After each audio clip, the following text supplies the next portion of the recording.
जय हिंद दोस्तों, स्टडी फीसद विद अभ्यर्थी चैनल में आप सभी का बहुत बहुत स्वागत है। आज हम पढ़ने जा रहे हैं अपनी नेक्स्ट जनजाति बैगा जनजाति। तो अगर आपको क्लास अच्छी लगे तो प्लीज़ लाइक करें, शेयर करें, सब्सक्राइब करें और भरोसा भी करें, क्योंकि मैंने फर्स्ट अटैम्प्ट में ही प्रीलिम्स एमपीपीएससी निकाला है और बीपीएससी का एग्ज़ाम भी अच्छा गया है। तो मुझे चीज़ें पता हैं कि कैसे कहाँ से आती हैं। थोड़ा सा भरोसा आप लोग कर सकते हैं और मेरे साथ आगे बढ़ सकते हैं। तो बैगा जनजाति, तो बैगा जनजाति एक नज़र में। अभी हम पूरा विस्तृत चैप्टर पढ़ेंगे। जब आप लोग क्वेश्चन सॉल्व करने, क्वेश्चन भी इसमें दिए रहते हैं, प्रीवियस ईयर क्वेश्चन और प्रैक्टिस क्वेश्चन। तो जब आप लोग क्वेश्चन सॉल्व करने जाइएगा तो एक बार इसको एक नज़र में देख के जाइएगा, फिर सॉल्व करिएगा, फिर इसको रिविजन जो करना है तो हमको बार बार इसी चीज़ का करना है, ठीक है ना। तो परिचय, उत्पत्ति एवं जनसंख्या। तो बैगा द्रविड़ समुदाय की, देखिए बैगा और गोंड में बहुत समानताएं रहेंगी, ठीक है। तो उसमें ये मत कि दोनों में है तो कैसे, अगर उसमें दोनों में रहेगा ना तो क्या करेगा कि या तो गोंड देगा ऑप्शन में या तो बैगा, दोनों साथ में नहीं देगा। तो उसके लिए चिंता नहीं करना है, ठीक है ना। लगभग समानताएं, पर्व वर्व में बहुत सारी समानताएं हैं इसमें गोंड और बैगा में, क्योंकि हमने जब गोंड पढ़ा था तो उसमें पढ़ा था कि एक ही समान मनुष्य की उत्पत्ति हुई, जिसमें गोंड शहर नगर में रह गए और बैगा कहाँ चले गए, जंगलों में। इसीलिए ये जंगल से ज़्यादा संबंधित हो गए और गोंड के पुरोहित भी यही बैगा ही होते हैं, ठीक है ना। अब बैगा द्रविड़ समुदाय की जनजाति है, प्रोटोस्टलाइट प्रजाति का प्रतिनिधि, से सेम गोंड की तरह। बैगा जनजाति के लोग अपने आप को जंगल का या प्रकृति, जंगल का पुत्र या प्रकृति पुत्र कहते हैं, बताई ही। बैगा परंपरा के अनुसार सृष्टि के निर्माता कौन है, ठाकुर देव। गोल्ड में भी यही था। इस जनजाति पर लिखी गई पुस्तक द बैगा के रचयिता बैरियल एल्विन प्रीवियस क्लास में अच्छे से बता दिया है, फर्स्ट क्लास में भी मैंने इसको अच्छे से समझाया। इसमें बैगा को जादूगर या वैद्य एवं आदिवासी, आदि स्वामी, एवरिजिनल्स कहा गया है। क्या कहा गया है, आदि स्वामी कहा गया है। बैगा को भारत सरकार ने पिछड़ी जनजाति माना है। बैगा भारिया सहरिया, बैग में भरिए शहर जाइए। PBT मतलब जनजातियां एक तो पिछड़ी, उसमें से भी और ज़्यादा पिछड़ी, प्रिमिटिव बर्नेबल ट्राइब्स हैं ये, ठीक है। बहुत ही ज़्यादा बर्नेबल ट्राइब्स हैं। तो तीन मैंने ट्रिक बताई थी, बैग में भरिए शहर जाइए, तो बैगा भारिया सहरिया ये तीन जनजातियां हैं, ठीक है ना। तो ये मध्य प्रदेश के दक्षिणी क्षेत्र में बैगा सर्वाधिक महत्वपूर्ण जनजाति है, गोंडों की ही एक उपजाति है। ये सब पहले ही बता दिए हैं। फिर उसके बाद बैगा शब्द का शाब्दिक अर्थ होता है पुरोहित, इसलिए इनको पंडा एवं बेवाद भी कहते हैं। ये गोंडों के पुरोहित होते हैं तो इसीलिए इनको पुरोहित, इसलिए इनको पंडा बेवाद भी कहा जाता है। बैगा ग्राम पुरोहित होने के साथ चिकित्सक होते हैं। इन्हें धरती पुत्र या बिछावर कहकर भी संबोधित किया जाता है। तो गोंड को क्या, कोयतूर, ठीक है। ये कि ई भी यहाँ पे बना सकते हैं, दोनों रहता है। और इनको क्या बोला जाता है, बैगा को धरतीपुत्र या बिछावर। तो बैगा से बी, अभी बैगा और बिछावर, ठीक है। धरतीपुत्र तो याद रहेगा। फिर उसके बाद अब इनकी उत्पत्ति, रसेल और हीरालाल के अनुसार भगवान ने नाग बैगा तथा नागी बैगिन को बनाया, नागिनी जिसको बोलते हैं। इनकी दो संतानें हुई, पहली बैगा, दूसरी गोंड। आगे चलकर मनुष्य जाति की उत्पत्ति एक युगल से हुई, पहले युगल से बैगा तथा दूसरे युगल से गोंड उत्पन्न हुई। ये अलग अलग कहानियां हैं। पहले में क्या हुआ, नाग नागिन, तो उसमें क्या हुआ कि एक दो संतानें हुई, जिसमें से पहले गोंड, दूसरे, पहले बैगा दूसरे गोंड। और इसमें भी दो युगल हुए, दो जोड़े हुए, उनमें से दो वो पैदा हुए, उत्पन्न हुए, तो बैगा और गोंड ही थे। किंवदंती के अनुसार नागा बैगा ने कौवा कुंवर को धरती ढूंढने भेजा था, इसलिए बैगा लोग कौवे का विशेष सम्मान करते हैं। नागा बैगा ने क्या किया था कि कुंवर कौवाओं के कुंवर थे, कुंवर राजकुमार जो थे, उनको धरती में क्या धरती को भेजा था, धरती ढूंढने भेजा था कि धरती कहाँ, इसलिए बैगा लोग कौवे का विशेष सम्मान करते हैं, ठीक है। उसके बाद नागा बैगा ने पृथ्वी को बनाया, इसलिए यह भूमिक कहलाए। किसने पृथ्वी को बनाया है, नागा बैगा ने, तो ये क्या कहलाए, भूमिक कहलाए। पृथ्वी उनकी बेटी है, अतः बैगा पृथ्वी पर हल नहीं चलाते। याद रखेगा कि बैगा जो है पृथ्वी पर हल नहीं चलाते, ठीक है। देवर या वह देवारिन बैगाओं के सम्मान सूचक शब्द है, ये सब गोंड में आया है, बस एक बार पढ़ते जाइएगा कि देवर और देवारिन भी बैगाओं का ही शब्द है। फिर रसेल तथा हीरालाल ने बैगाओं को बंगाल तथा बिहार की भूमिया जनजाति की शाखा माना है, ठीक है, कहाँ की बंगाल और बिहार की भूमिया जनजाति की शाखा माना है। फिर इनकी जनसंख्या, तो जनसंख्या 2011 के अनुसार, जनसंख्या बस एक बार देख लेना, ठीक है, ऐसे रटना नहीं है। तो 2011 के अनुसार इनकी जनसंख्या क्या है, जनगणना 2011 के अनुसार मध्य प्रदेश में बैगा जनजाति की जनसंख्या 4.15 लाख है, जो राज्य की कुल अनुसूचित जनजाति जनसंख्या का 2.71% है। गोंड कितने हैं, 33 पॉइंट कुछ हैं, और भील कितने हैं, 37 पॉइंट, और ये कितने हैं, 2.71। मंडला जिले में है बैगा जनजाति, और भी वो गोंड जनजाति कहाँ, छिंदवाड़ा में, और भील जनजाति कहाँ, धार में सबसे ज़्यादा।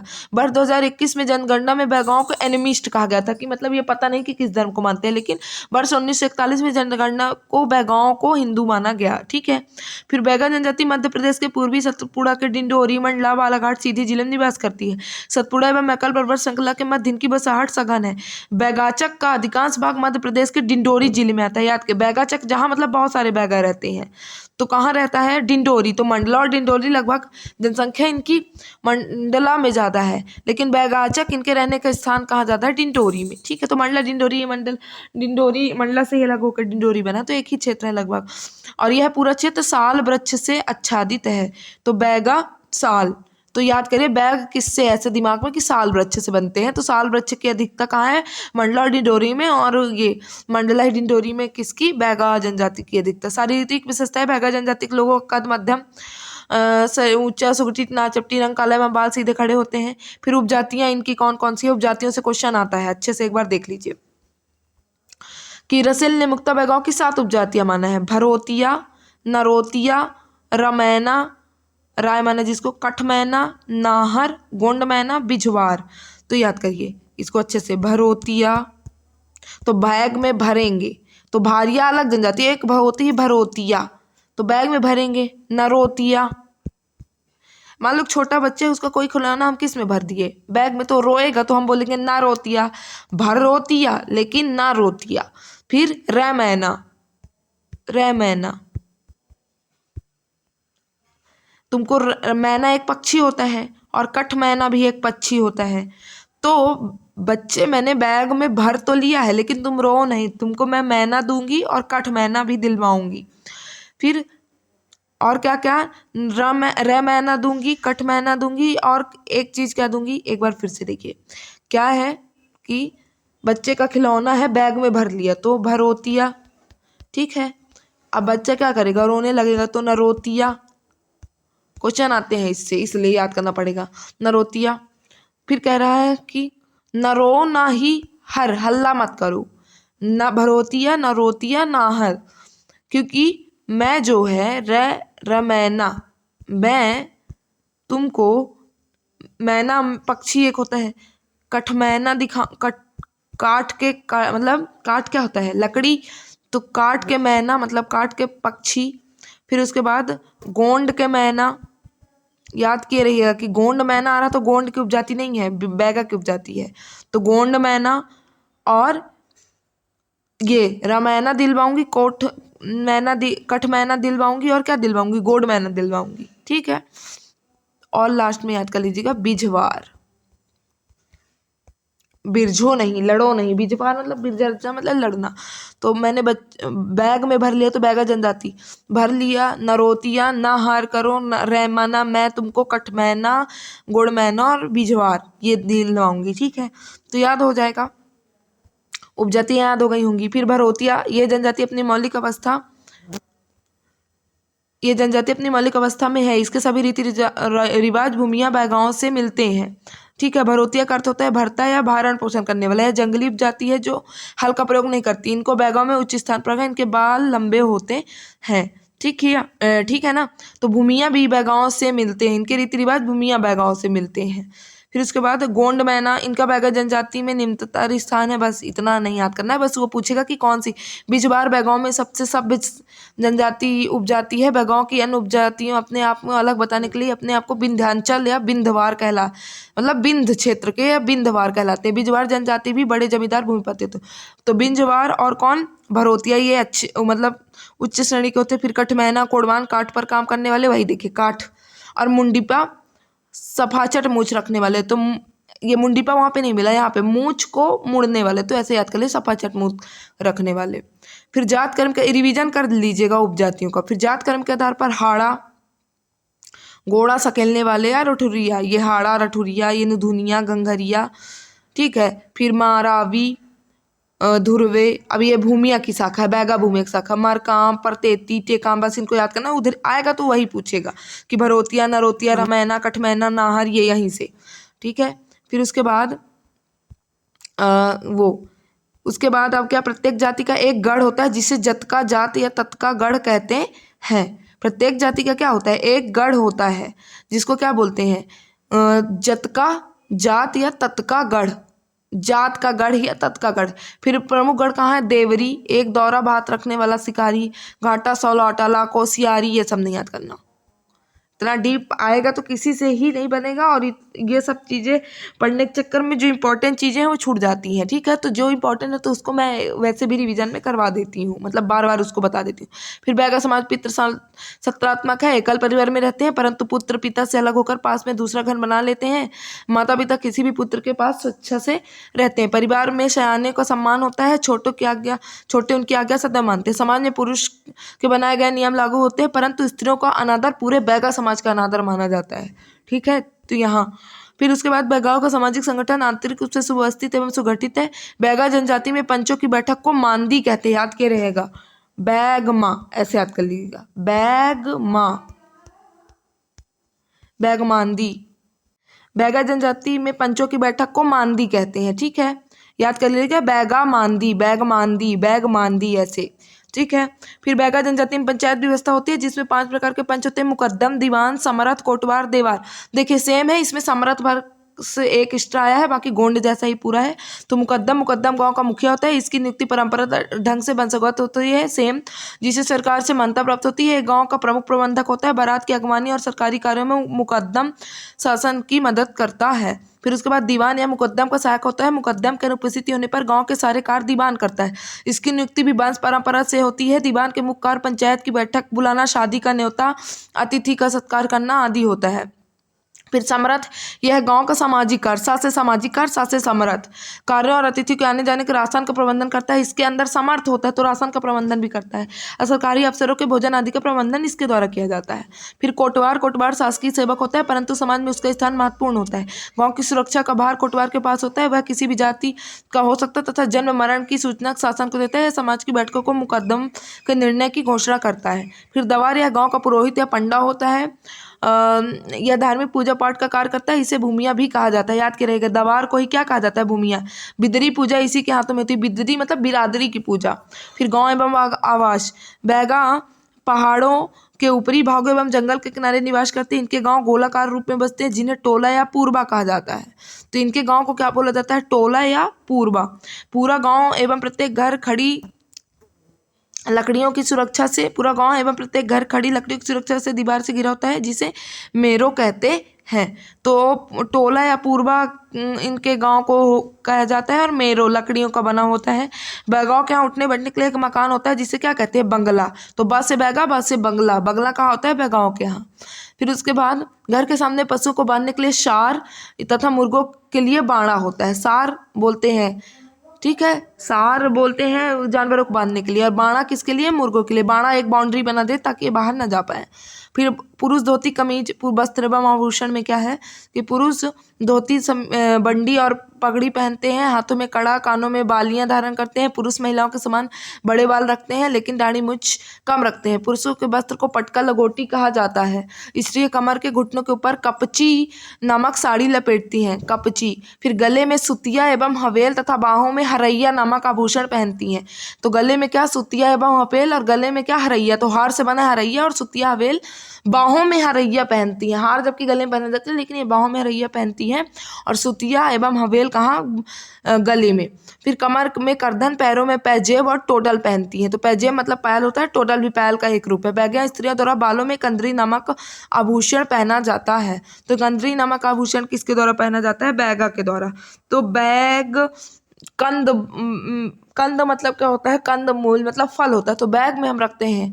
तो बैगा स्त्रियों द्वारा यही पूछेगा कि कंदरी नामक आभूषण किसके द्वारा पहना जाता है, तो बैग में हम कंद मूल रखते हैं, तो बैगा। बैगा जनजाति की विवाहित स्त्रियों को सुहाग की निशानी के रूप में तरकुल आभूषण को धारण करना अनिवार्य है। ये ये जरूर याद कर लीजिए कि सुहाग की निशानी इनकी क्या है, तरकुल। तरकुल, कुल तरेगा, पूरा कुल को सम्मान मिलेगा अगर सुहाग की निशानी धारण करेंगी, तो ऐसे याद कर लीजिएगा। फिर बैगा स्त्रियां 3 तरह के लुगड़े पहनती हैं, मूंगी, बिगड़ा, चकदरिया, परंपरागत स्त्री वस्त्र पहनती हैं। ठीक है। बैगा जनजाति संसार की सबसे अधिक गुदना प्रिय, ये आता है क्वेश्चन कि गुदना प्रिय सबसे अधिक कौन सी जनजाति है, तो बैगा। तो बैगा गुदना, ऐसे ये सब ट्रिक ऐसे बना बना के रटना पड़ेगा, तभी जनजाति याद होंगी। ठीक है।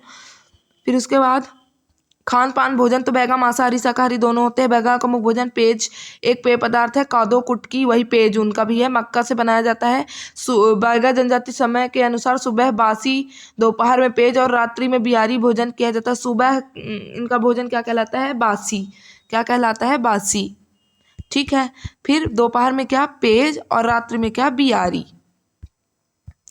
फिर अनआंसर्ड बाय फ्लूट्स में डॉम मारिस ने लिखा है कि इनके भोजन में क्या, कार्बोहाइड्रेट की कमी होती है। तो किस जनजाति के भोजन में कार्बोहाइड्रेट की कमी होती है, तो बैगा जनजाति। फिर उसके बाद बैगाओं को मछली का भोजन प्रिय है। महलोन का पत्ता, ये महलोन का पत्ता खाने के लिए यूज करते हैं, ऐसे बड़े बड़े पत्ते होते हैं। ठीक है। तो उसका प्रयोग करते हैं। ठीक। फिर हमेशा महलोन के पत्ते में ही खाते हैं। फिर जन्म संस्कार, गांव या घर की स्थानीय बच्चा जनने का कार्य करती है, जिसे सुनमाई कहते हैं। वहाँ क्या, दाई, और यहाँ क्या, सुनमाई। बैगा कहते हैं कि सुनो माई, सुनमाई। तो गांव या घर की सयानी बच्चा जनने का कार्य करती हैं। फिर शिशु का पिता शिशु के सिर के बाल काटता है, जिसे झालर कहते हैं। झाल जैसे झूलता रहता है, जैसे झालर भी झूलती रहती है, तो उसी से। बच्चे के गृह प्रवेश पर घर मालिक 1 या 2 पीपा मंद महुआ से बनी शुद्ध शराब मंगवाता है। शिशु के जन्म के समय सभी प्रकार की धान को मिलाकर रखते हैं, जिसे बरदीना कहा जाता है। फिर विवाह एवं विवाह प्रथाएं, बैगा में बहुपत्नी रखने की प्रथा है। बैगाओं में एक ही जाति में विवाह वर्जित है, किंतु विवाह में गोत्र एक ही हो सकता है, एक जात नहीं हो सकती, लेकिन गोत्र एक हो सकता है। ठीक है। समगोत्री विवाह मतलब इसमें होता है। बैगा जनजाति के युवा विवाह के समय दूल्हे के रूप में हाथी पर बैठना पसंद करते हैं। किस में बैठना पसंद करते हैं, हाथी पर। वर्तमान समय में युवा हाथी की अनुपलब्धता होने पर वह चारपाई का बनावटी हाथी बनाकर उस पर बैठकर संतोष कर लेते हैं। फिर उसके बाद बैगा जनजाति के संदर्भ में करस कौआ की स्थापना। अब कौआ, अभी शुरू में आपने पढ़ा कि नागा ने कुंवर कौआ को धरती ढूंढने के लिए भेजा था, तो कई कौओं का भी विशेष महत्व है। तो करस कौआ की स्थापना इनके विवाह संस्कार में होती है। ये मंगनी विवाह, चढ़ विवाह हो गया है कि इसके लड़के का पिता लड़की के घर आता है और घर के आंगन में बैठकर लड़की के प्रतीकों के माध्यम से स्वीकृति पूछता है। इसमें बिल्मा एवं ददरिया गीत गायन होता है तथा कर्मा एवं प्रधानी नृत्य किए जाते हैं। और मंगलवार की सुबह मागर माटी की प्रथा होती है, जिसे माटी खनौनी मतलब माटी खनते हैं इसमें। ठीक है। फिर उठवा विवाह क्या होता है, उठवा विवाह, इस विवाह में वधु पक्ष के सारे लोग सम्मिलित होते हैं तथा इस विवाह का पूरा खर्च वर पक्ष उठाता है। उठना मतलब उठना, खर्च उठाना उठवा विवाह से, इसलिए इसे उठवा विवाह कहा जाता है। चोर विवाह, लड़का लड़की राजी बाजी से भाग जाते हैं। पैठुल विवाह, कुमारी लड़की जब अपनी इच्छा से स्वयं लड़के के घर में घुस जाती है, तो पैठुल विवाह। ठीक है। उसके बाद लमसेना विवाह, जब लड़के का पिता विवाह करने में असमर्थ हो तो लड़का पिता की मर्जी से लड़की के घर रहने चला जाता है, वही सेवा विवाह ही है लमसेना विवाह। ठीक है। पिता की सेवा करता है, ऐसे लड़के को लमसेना या घरदामाद कहते हैं। उधरिया विवाह, बैगा जनजाति में दोनों पक्षों के माता पिता की स्वीकृति न होने पर परिचित रिश्तेदार की मदद से नवयुवक युवती द्वारा विवाह करना उधरिया विवाह कहलाता है, कि हमने उधार में माता पिता रिश्तेदारों में बना लिया। ठीक है।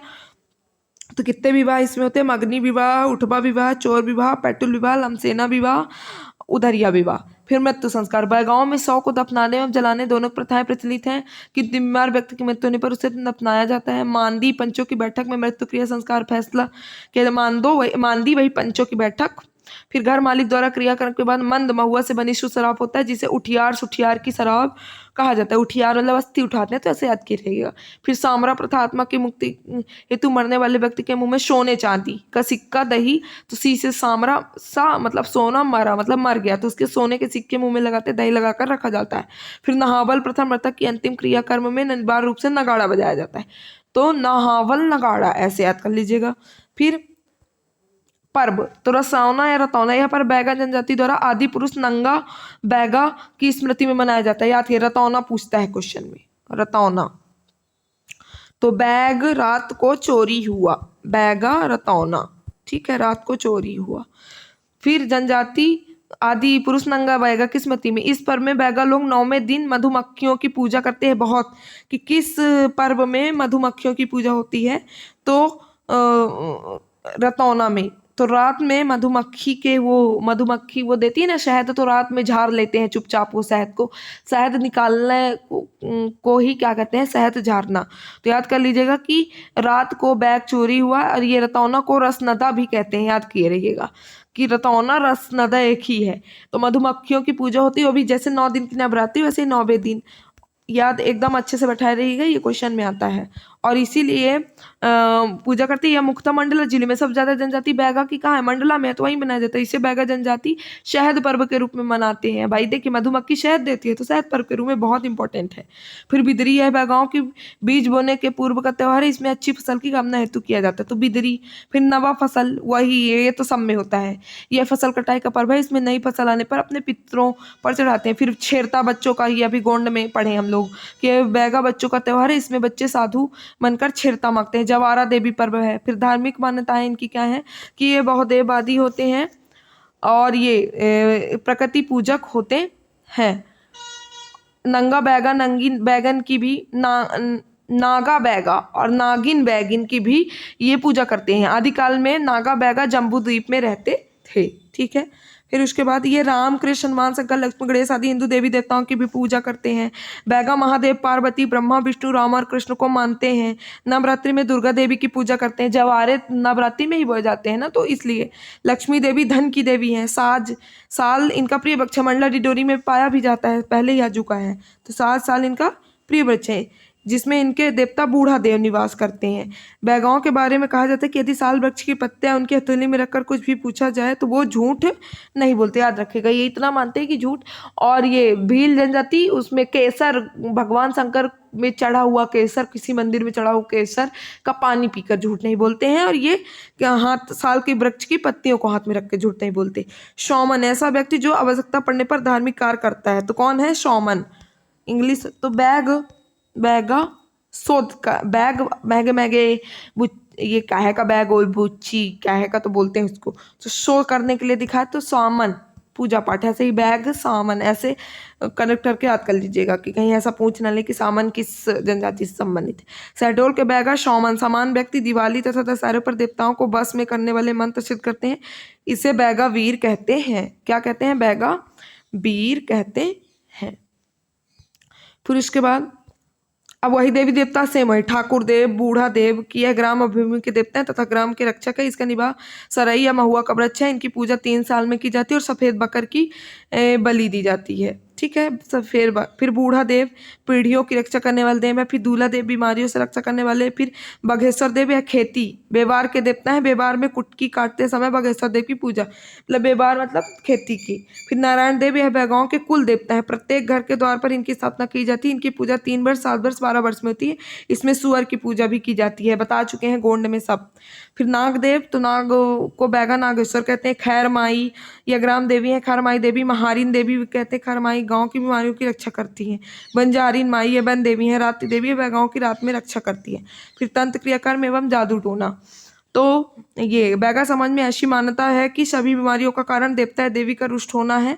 जैसे महारानी देवी के रुष्ट होने में चक्कर आना, महारा देव के रुष्ट और देसावरी देवी के रुष्ट होने में उल्टियाँ होती हैं। बस इनको रीड मारना है। इन बीमारियों से बचने के लिए बैगा अपने देवताओं को खुश करने के लिए नियमित बलि आयोजन करते हैं। जैसे बूढ़ा देव एवं महारानी देव पर बकरे की बलि, महारा देव पर सुअर की बलि और देसावरी पर मुर्गे की बलि। याद कर लीजिएगा कि बूढ़ा देव और महारानी देवी पर किसकी बलि, बकरे की। बा से बूढ़ा और महारानी बकरी की बलि। फिर महारा देव या नारायण देव में सुअर की बलि और देसावरी उसमें किसकी, मुर्गे की बलि। फिर बैगा जनजातियों में जादू की जितनी पद्धतियां प्रचलित है उसमें सूपा तुमा पद्धति को सर्वाधिक महत्व प्राप्त है। तो सूपा तुमा सूपा तुमा क्या, बैगा से संबंधित है। ऐसे याद कर लेगा कि सूपा तुमा बैगा से संबंधित है। फिर बैगा गुनिया देवार से जादू कराते हैं। गुनिया मरीज का इलाज छिरबारी घास रखकर करता है। कौन सी घास रखकर, छिरबारी घास। फिर बैगा मूठ जादू को मार कहते हैं।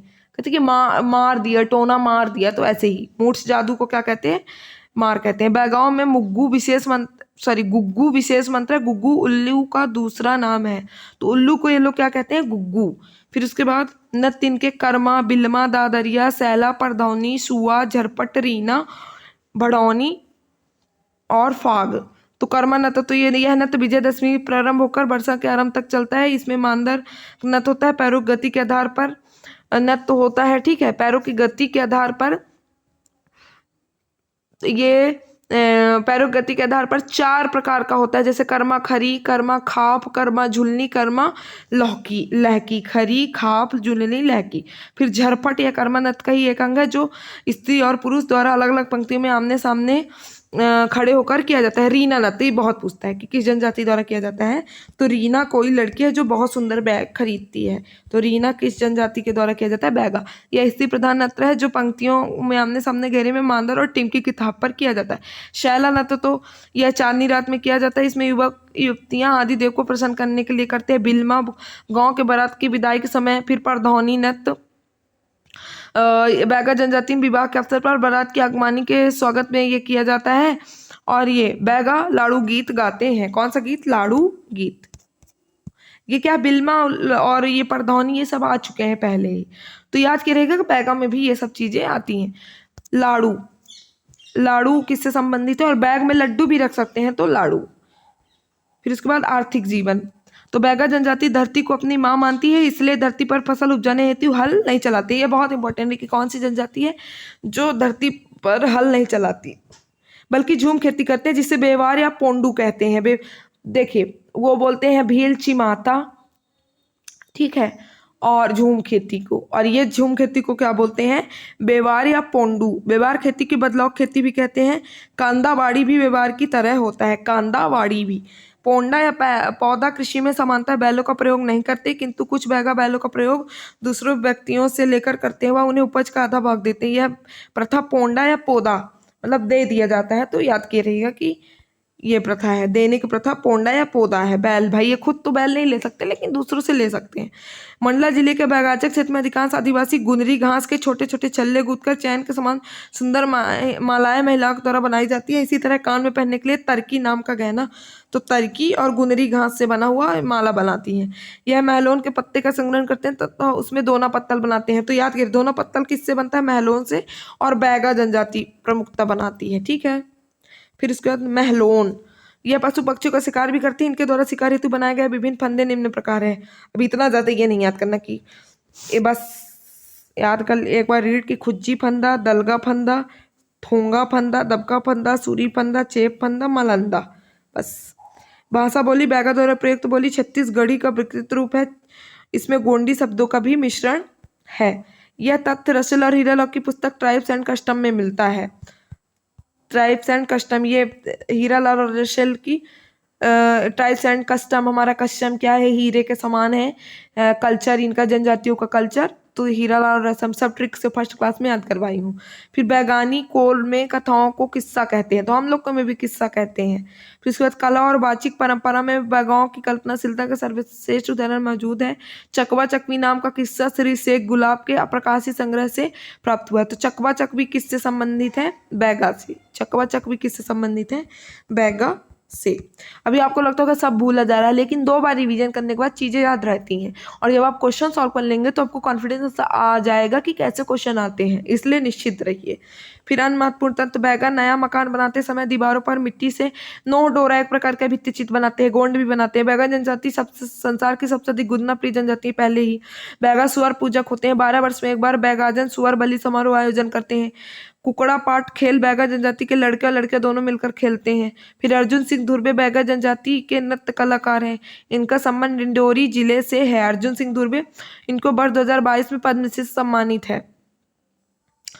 ठीक है। तो याद कीजिएगा, अर्जुन सिंह धुर्वे बैगा जनजाति, अर्जुन सिंह डिंडोरी से हैं, पद्मश्री से 2022 में सम्मानित किया गया है, ठीक है, नृत्य कलाकार है। फिर जोधैया बाई बैगा जनजाति की चित्रकार है, इनका संबंध उमरिया जिले से है। तो जोधैया बाई बैगा जनजाति की चित्रकार है, इनका संबंध उमरिया जिले से है। इनको वर्ष 2023 में पद्मश्री से सम्मानित किया गया है। तो याद किया गया, जोधैया बाई बैगा जनजाति से 2023 में, और अर्जुन सिंह धुर्वे भी बैगा जनजाति से 2022 में। इनको मुड़ोगा पक्षी पुंडोड़ी पुंडोड़ी रट लगाता है तो मेहमान अवश्य आते हैं। इनका मानना है कि अगर मुड़ेगा पक्षी पुरडोड़ी रट लगाते तो मेहमान अवश्य आते हैं। अब क्वेश्चन देखिए, निम्नलिखित में कौन जाति बैगा जनजाति की उपजनजाति नहीं है? तो नहीं रो, मैना दिलवाऊंगी और बिजबार, ये याद करवाई थी। बडोया नहीं है, ट्रिक से याद हो गया। 2021 में यह है कि दी वैदक पुस्तक के लेखक कौन है? तो बैरियर एल्बिन, इनकी 2 पुस्तक है। Muria and their Ghotul 1947 में इन्होंने लिखा था, और द बैगा 1939 में। ये फर्स्ट क्लास से सेकंड क्लास में मैंने ये अच्छे से याद करवाया है। फिर बैगा परंपरा के अनुसार सृष्टि के निर्माता कौन से देव है? तो ठाकुर देव है। ठीक है, तो इस तरह निम्नलिखित में से किस जिले में बैगा विकास अभिकरण नहीं है? तो रायसेन में नहीं है। तो इस तरह ये क्वेश्चन है और ये प्रैक्टिस क्वेश्चन है, तो इनको कर लीजिएगा। बहुत बहुत थैंक यू। और आप अगर पीडीएफ आपको चाहिए तो हमारे टेलीग्राम चैनल में ज्वाइन हो जाइए, हम इसका लिंक डिस्क्रिप्शन में डाल देंगे। Thank you so much. जय हिंद।